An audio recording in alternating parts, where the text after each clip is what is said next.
Greetings, traveler. I'm SnapJelly, and today I wanted to talk a little bit about the messer.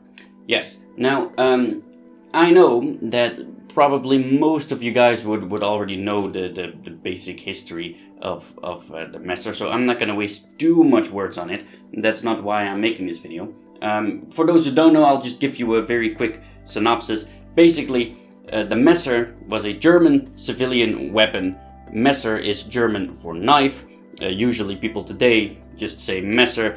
There are, however, three different names for it. You got Langsmesser, grosse messer, and kriegsmesser. And basically what those mean is Langsmesser means long knife, grosse messer means big knife, and kriegsmesser means war knife. Now, usually today, in like modern HEMA, grosse messer is used to refer to the two-handed messers usually, and Langsmesser is used to refer to the one-handed messers usually. As far as I know, historically there wasn't really a distinction. Those words could be used interchangeably, just to refer to a big knife essentially. And why is this called messer or knife? Well, because according to medieval German law, this was not a sword. Why not? Well, basically because of the hilt construction. You see here, according to a medieval German law, because the hilt is constructed with two separate slabs of wood that is studded right there, this was not a sword, because a sword has a tang that has a grip with a hole in it that is slid over it and is secured by a pommel. So this was not a sword. Why would you want a sword-like thing that is officially not a sword? Well, because in medieval Germany, people were not allowed to carry swords, but they were allowed to carry knives.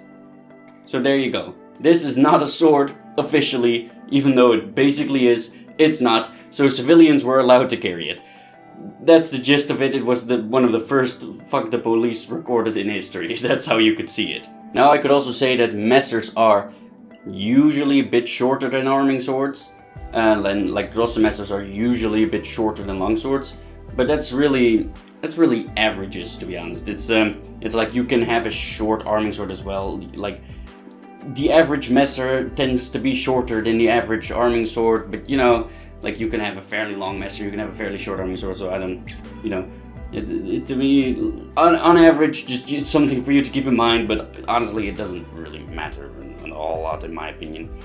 Now, why do I want to make this video? Well, the thing is, usually when you talk about messers, people praise it an awful lot. Messers are incredibly popular, for a good reason. They are very fun weapons. But something that I don't understand is that people like these things because they are civilian weapons and that for some reason people like that, right? But then the argument always comes up that soldiers also used messers. And why is that if it's a civilian weapon? Well, because it was so good, soldiers also used it. Huh? Really? I mean, this really confuses me, and I want to make this video because I've heard people say this over and over and over again, and it just baffles me because it's a pretty good weapon. But why exactly is it so much better than an arming sword?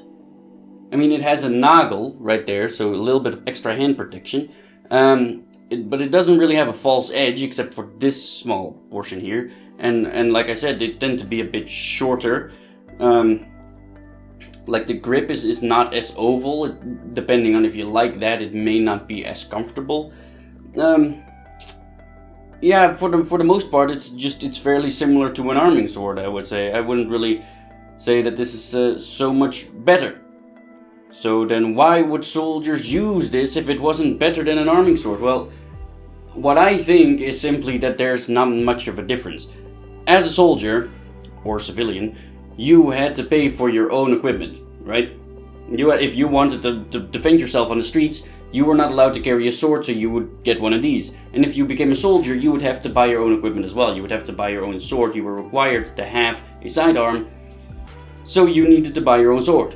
Now, what I think is the main reason that soldiers also used messers is quite simply because they already had them. I think that's the reason. I think it's stupid to say that messers are so much better than arming swords, because really they aren't. There's not that much of a difference. If you can, in the grand scheme of things, they are a bit different, but you know, not that much. You can use them pretty much the same way. So what I think happened is civilians simply already had messers for self-defense because they weren't allowed to have swords. And as soon as they became soldiers or joined the mercenary army or something, they would have to get their own sidearm. Why would you get yourself an arming sword if you already have a messer? That's kind of the way that I see it. I think it's very stupid to say messers are amazing, because they are very fun. I'm really happy to finally own one.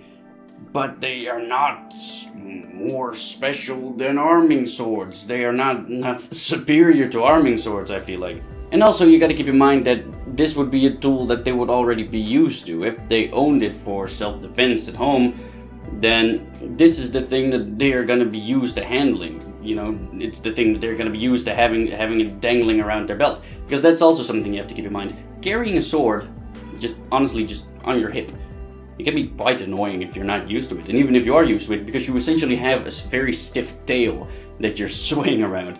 It can be annoying, let's just say that. So, in any case, whatever way or shape you put it, they are going to be used to the messer that they already had. So why would they go out of their way to buy themselves a separate sword that they're not used to, whilst they already have something that is pretty much the same? They wouldn't, and that's why I think that soldiers also used messers.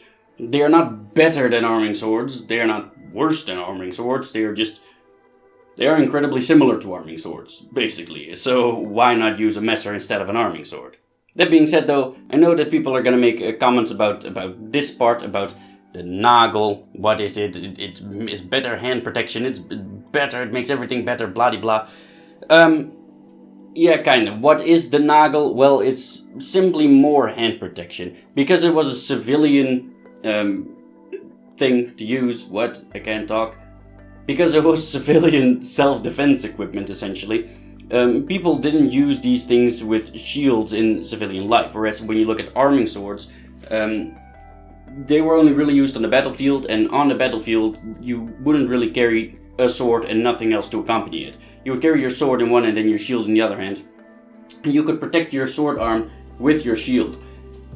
But in day-to-day life, you wouldn't always carry a shield on your back, right? If you would carry your messer for self-defense, you would draw your messer and you wouldn't have a shield. So the style of fighting using these weapons kind of changed. On the battlefield with an arming sword that had just a crossguard, you would have your shield arm forward because you would always have a shield.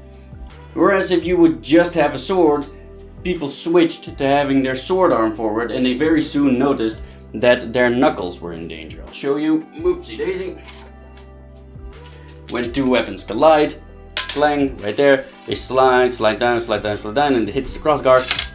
Now, because of the angulation, your knuckle can get hit right there. See that? That's where the nagel comes in. Same thing happens other way. There you go, it hits the nagel. And it's just a little bit more protection for your knuckles. So that got developed pretty quickly because people started standing with their sword arm forward, basically. It's extra hand protection, it's very useful, I like it, but it doesn't make this a superior weapon to this, especially not when you consider the thing that knights used it as well, because on the battlefield, blah blah blah, because if they are on the battlefield, then they are gonna have a shield. And the nagel is still extra hand protection. I still like it, but it is not per se necessary anymore.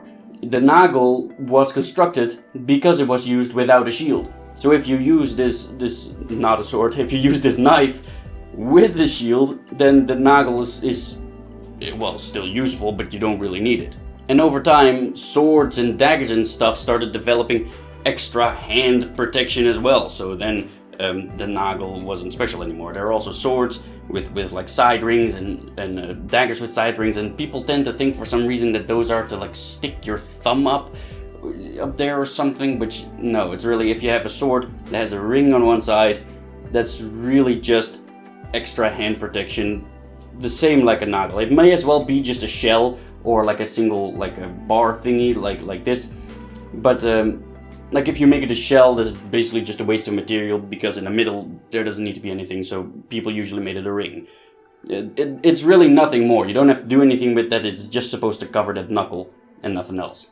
So, final verdict, I think. Messers, they're really fun. They are really fun weapons. But they are incredibly popular today. And like with most things that are popular, people tend to praise it to hell and back. And then I'm there like, that doesn't make sense. Because that's basically what I do. I shit on everything that people like. So, I should really start making scripts for my videos. This is going nowhere. If you stuck around this long, you might as well subscribe. Also follow me on social media. Links are in the description below. And thank you for joining my quest. And I hope you'll join me in the next one. Bye, guys.